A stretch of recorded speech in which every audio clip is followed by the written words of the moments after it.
Hello students, हमारा आज का टॉपिक है लिमिटेशंस ऑफ ओम्स लॉ। तो ओम्स लॉ जो है वो हम कर चुके हैं। उसके अंदर हमने देखा था कि जो v होता है वो I के डायरेक्टली प्रोपोर्शनल होता है अगर हम कुछ फिजिकल कंडीशंस को अगर हम सेम रखते हैं तो। अब हम देखते हैं कि उसकी कुछ लिमिटेशंस हैं, कुछ कमियां हैं, वो क्या क्या हैं। तो इसकी जो हमारी लिमिटेशंस होंगी वो देखते हैं क्या होगी। हमारे पास कुछ ऐसे मटेरियल होते हैं जो ओम्स लॉ को फॉलो नहीं करते हैं, उनको हम इस प्रकार से नाम देते हैं। जो मटेरियल्स ओम्स लॉ को फॉलो करते हैं उनको तो हम बोलते हैं ओमिक, और जो हमारे मटेरियल्स या कंडक्टर्स ओम्स लॉ को फॉलो नहीं करते उनको हम बोलते हैं नॉन ओमिक कंडक्टर्स। तो इनको डिटेल में देखते हैं। देखिए, लिमिटेशन का मतलब क्या है कि वो चीज़ वैलिड ना हो हर जगह, किसी खास कंडीशन पे ही वैलिड होती हो, बाकी हर जगह कॉमनली वो आपकी जो है वैलिड ना हो, तो उसको हम बोलते हैं उसकी लिमिटेशन है, कमियां हैं। Ohm's law is obeyed by many substances under certain conditions. कि ओम्स लॉ जो है वो काफ़ी सब्सटेंसेस के द्वारा फॉलो किया जाता है, ओबे किया जाता है अंडर सर्टेन कंडीशंस, कुछ कंडीशंस के अंदर। जैसे हमने जब ओम्स लॉ की डेफिनेशन की थी तो हमने देखा था remaining the physical conditions same like temperature, pressure. वहाँ पे हमने कुछ फिजिकल कंडीशंस को क्या रखा था, सेम रखा था, जिसके कारण उसी कंडीशन पे ही हमारा ओम्स लॉ वैलिड होता था। लेकिन ये हमारा जो लॉ है ये फंडामेंटल लॉ ऑफ नेचर नहीं है, क्योंकि फंडामेंटल लॉ ऑफ नेचर वो होता है जो हर जगह और हर सिचुएशन में वैलिड हो। तो सबसे पहले हम ऐसे मटेरियल देख लेते हैं जो ओम्स लॉ को फॉलो करते हैं, और उनको हम बोलते क्या है, ओमिक कंडक्टर्स। तो देखिए इसको डिफाइन कैसे करेंगे। The conductors which obey Ohm's law are called ohmic conductors. कि जो आपके कंडक्टर ओम्स लॉ को ओबे करते हैं उनको हम क्या बोलते हैं, ओमिक कंडक्टर्स बोलते हैं। इन कंडक्टर्स के लिए आपका जो V is directly proportional to I, ये रिलेशन आपका कंप्लीटली वैलिड होता है। और यहाँ से अगर आप R की वैल्यू निकालते हैं तो वो आपकी V बाई I निकलती है। R is equal to V by I, क्योंकि हमने देखा था V directly proportional to I है, और जब इस प्रोपोर्शनलिटी सिंपल बताते हैं यहाँ से क्या आया था R, तो I कहाँ जाएगा आपका यहाँ पे डिवाइड में। ये हम कर चुके हैं। तो जो कंडक्टर आपको ओम्स लॉ को फॉलो करेंगे तो उसका ग्राफ कैसा बनेगा, एक स्ट्रेट लाइन ग्राफ बनेगा जो आपकी कहाँ से पास होती होगी, सेंटर से। तो इनके लिए आपका ग्राफ कैसा होता है, ये वाला जो हमने ओम्स लॉ किया था वही सेम सिचुएशन। ये इसने दिखाया है एग्जांपल्स में, एक तो प्योर मेटल्स और एक कॉपर सल्फेट का सॉल्यूशन। तो इन दोनों के लिए जो आपका ये है, ये दोनों इस प्रकार के मटेरियल्स हैं जो आपके ओमिक नेचर के हैं या ओम्स लॉ को फॉलो करते हैं। इसके बाद आपका नेक्स्ट है वो मटेरियल्स या वो कंडक्टर्स जो ओम्स लॉ को ओबे नहीं करते, उनको हम क्या बोलेंगे, नॉन ओमिक कंडक्टर्स। डिफाइन कैसे करोगे, the conductors which do not obey Ohm's law are called non ohmic conductors. कि वो कंडक्टर जो ओम्स लॉ को ओबे नहीं करते वो आपके क्या कहलाते हैं, नॉन ओमिक कंडक्टर्स। देखिए इस प्रकार के कंडक्टर्स में क्या होता है कि हमने ओमिक वाले में क्या देखा कि V डायरेक्टली प्रोपोर्शनल I के था, लेकिन जो हमने R की वैल्यू निकाली तो वो आपकी आई V बाई I। इस सिचुएशन में जो आपका ये R रेजिस्टेंस है ये I पे डिपेंड नहीं करता, इसलिए आपका जो इसका ग्राफ था, तो देखिए जो नॉन ओमिक कंडक्टर्स हैं इनके केस में जो हमारा रेजिस्टेंस होता है इन कंडक्टर्स का वो कांस्टेंट नहीं होता, वेरी होता रहता है even at A given temperature. कि हमने टेम्परेचर को फिक्स रखा लेकिन फिर भी उनका जो रेजिस्टेंस है वो वेरिएबल होता है। क्यों, क्योंकि ये जो आपका ना करंट पे डिपेंड करने लग जाता है। तो इसका मतलब अगर हम करंट की वैल्यू को एक लिमिट से आगे बढ़ाएं तो जो हमारे कंडक्टर हैं वो ओम्स लॉ को फॉलो करना बंद कर देते हैं, और इस प्रकार के कंडक्टर्स को हम क्या बोलते हैं, नॉन ओमिक कंडक्टर, और सिचुएशन बोली जाएगी नॉन ओमिक सिचुएशन। तो देखिए जो नॉन ओमिक सिचुएशन है ये किस किस प्रकार की हो सकती है।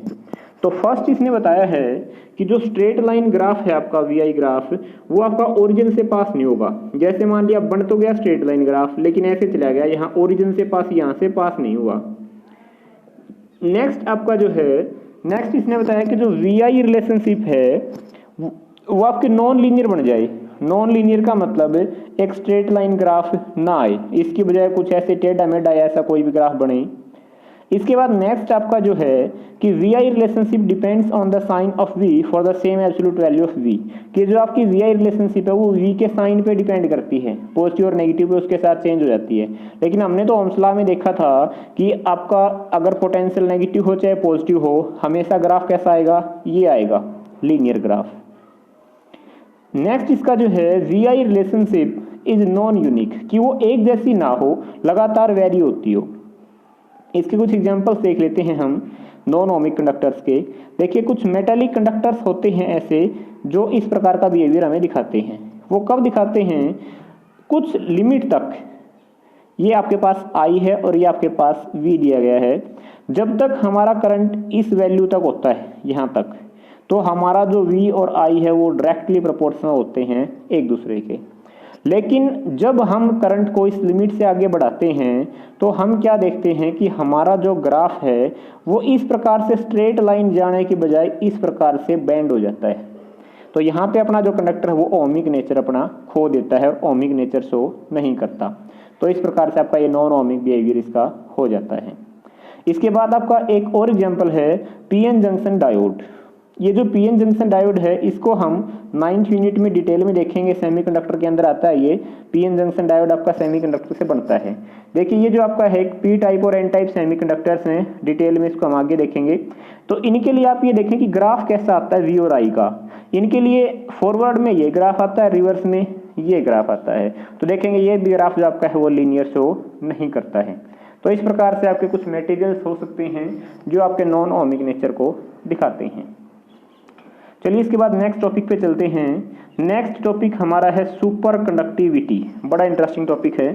देखिए सुपर कंडक्टिविटी क्या होता है, एक ऐसी सिचुएशन बन जाती है जब हमारा जो रेजिस्टेंस हो किसी मटेरियल का या किसी कंडक्टर का या किसी मेटल का, वो हमारा जीरो हो जाए। तो उस टाइम पे हमारा वो मटेरियल सुपर कंडक्टर बन जाता है, क्योंकि उस टाइम पे उसका रेजिस्टेंस बिल्कुल जीरो होता है। देखिए इसके बारे में देखते हैं कुछ। 1911 के अंदर प्रोफेसर कैमरलिन ओन्स, जो हमारे हॉलैंड के एक यूनिवर्सिटी में काम करते थे, इन्होंने ये ऑब्जर्व किया कि जो मरकरी होता है उसकी रेजिस्टिविटी एकदम से जीरो हो जाती है जब हम उसको 4.2 केल्विन टेम्परेचर पे रखते हैं। 4.2 केल्विन टेम्परेचर पे इसकी रेजिस्टिविटी जीरो हो जाती है, ये कह सकते हैं रेजिस्टेंस जीरो हो जाता है। तो ये क्या बना आपका, एक सुपर कंडक्टर बन जाता है इस सिचुएशन में। देखिए ग्राफ से दिखाया गया है यहाँ पे, इधर टेम्परेचर, इधर आपका रेजिस्टेंस, क्योंकि रेजिस्टिविटी जो है वो भी तो एक स्पेसिफिक रेजिस्टेंस ही होता है, रेजिस्टेंस पर यूनिट लेंथ। तो जब जैसे जैसे हम टेम्परेचर कम करते आते हैं, तो देखो यहाँ तक तो इतनी वैल्यू थी रेजिस्टेंस की, जैसे ही हमने टेम्परेचर और कम किया एकदम शार्प फॉल आया रेजिस्टेंस के अंदर, और यहाँ पे इसका रेजिस्टेंस क्या बन जाता है, जीरो बन जाता है। और इस सिचुएशन में आपका जो मरकरी था वो क्या बन जाता है, सुपर कंडक्टर। और सुपर कंडक्टर जो है आपका ऐसा कंडक्टर होगा जिसका रेजिस्टेंस क्या हो, जीरो हो, जो आपका कब बनता है मरकरी, 4.2 केल्विन पे। तो देखिए यहाँ से कुछ इंपॉर्टेंट डेफिनेशन बनती हैं। The phenomena of complete loss of resistivity by certain metals, कि कुछ मेटल्स के द्वारा या किसी भी मेटल के द्वारा अपना रेजिस्टिविटी को पूरी तरह से खो देना, एंड एलॉयज, ये एलॉय भी हो सकती है, when they are cooled below a certain temperature is called super conductivity. तो यहाँ से सुपर कंडक्टिविटी की डेफिनेशन बन जाती है कि सुपर कंडक्टिविटी एक फिनोमिना है जब आपकी कोई मेटल या एलॉय अपनी रेजिस्टिविटी पूरी तरह से खो दे, जब उसको हम एक फिक्स टेम्परेचर से नीचे ठंडा करते हैं, तो उस फिनोमिना को हम बोलते हैं सुपर कंडक्टिविटी। और ये जो टेम्परेचर है ये अलग अलग मटेरियल के लिए अलग अलग हो सकता है, जैसे आपका मरकरी के लिए 4.2 केल्विन है।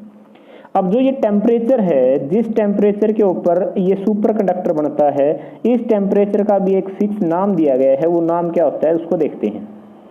देखिए, the temperature at which a substance undergoes a transition from normal conductor to super conductor, कि वो टेम्परेचर जिसके ऊपर हमारा एक नॉर्मल कंडक्टर या नॉर्मल सब्सटेंस सुपर कंडक्टर बन जाता है in a zero magnetic field, जब हमने कोई भी मैग्नेटिक फील्ड नहीं लगाया हुआ था, तो उसको हम बोलते हैं ट्रांजिशन या फिर क्रिटिकल टेम्परेचर। ये दोनों नाम आपको याद होने चाहिए, या यहाँ से आपका जो है एमसीक्यू क्वेश्चन बन सकता है कि किस टेम्परेचर के ऊपर आपका एक कंडक्टर जो है सुपर कंडक्टर बन सकता है, उस टेम्परेचर का नाम क्या है। तो ट्रांजिशन टेम्परेचर या क्रिटिकल टेम्परेचर, इसको टी सी से हम जो है डिनोट करेंगे। क्लियर है। इसके बाद जो नेक्स्ट टॉपिक है वो हम करेंगे नेक्स्ट क्लास में। Thank you.